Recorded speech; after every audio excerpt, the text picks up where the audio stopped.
Back with you on the Market Day Report. I'm Marlon Bowling with you, and we're talking right now with Dewey Strickler. He's with AgWatch Market Advisors. He is based in Franklin, Kentucky, and we're going to talk about livestock right now. In fact, Dewey, let's go right to the board and see how the livestock trade is opening up. We'll bring up the live cattle futures right now. And on the big board with our live quotes, we have the August down 37 at 111.85.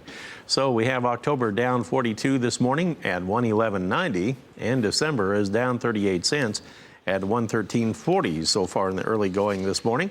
If we switch over and take a look at the feeder cattle market, here we have the August down 60 cents at 142.85 this morning. We have September currently down 60 cents. Last trade there, 141.90 on the day. That's 20 cents from our high. We have the October contract now 58 lower, and it's trading at 140.90 so far on the day. And as we remind everybody, the cash cattle trade last week seemed to hover around that 120 mark. Dewey, what do you think is going to happen here with this market this week? Because technically, we just seem to be range bound here, don't we?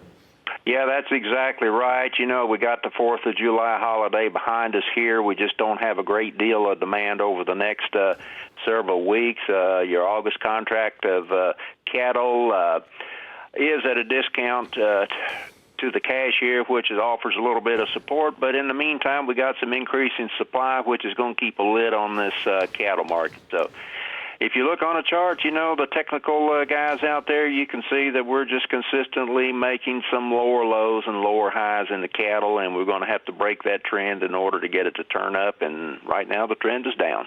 Are the packers able to make money right now? Well, I tell you what, the Packers are going to position themselves where they can make some money here. I didn't see what the margins were here from last week, but I tell you what, if they're not making money, they're going to certainly be pulling out of the beef market here. Now, I see where the U.S. dollar is a little firmer overnight and early this morning. Is that something that kind of weighs in the back of your mind on the potential for export sales for beef and pork here?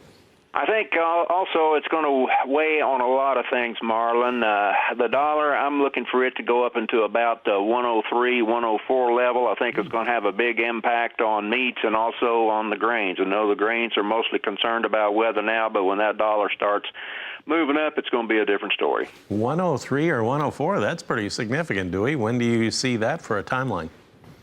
I could see that happening in the months ahead. I could see the dollar probably moving up until we get into the election or possibly inauguration. After that, I could see a major top developing. Really? Very interesting. Very interesting. All right, let's take a look at the lean hog trade here this morning. See how the futures are holding up. Well, we're lower again here, Dewey. We have August lean hogs down 27 at 78.55. 79 support didn't hold. What about 78? It may hold. I think we're going to go down to that level, possibly into the 77. Right now, we just got some concerns of excess supply and also, a little competition here with the poultry. All right. And I want to remind everybody, of course, we have the big USDA reports coming out tomorrow, so there may be some positioning on the grain trade ahead of that. Dewey, thanks so much. Appreciate that. Dewey Strickler with AgWatch Market Advisors in Franklin, Kentucky. So a weaker start on all the livestock market. Weaker start so far. Interesting comments on the dollar there as well. We'll watch that. That's why we're going to have our folks here.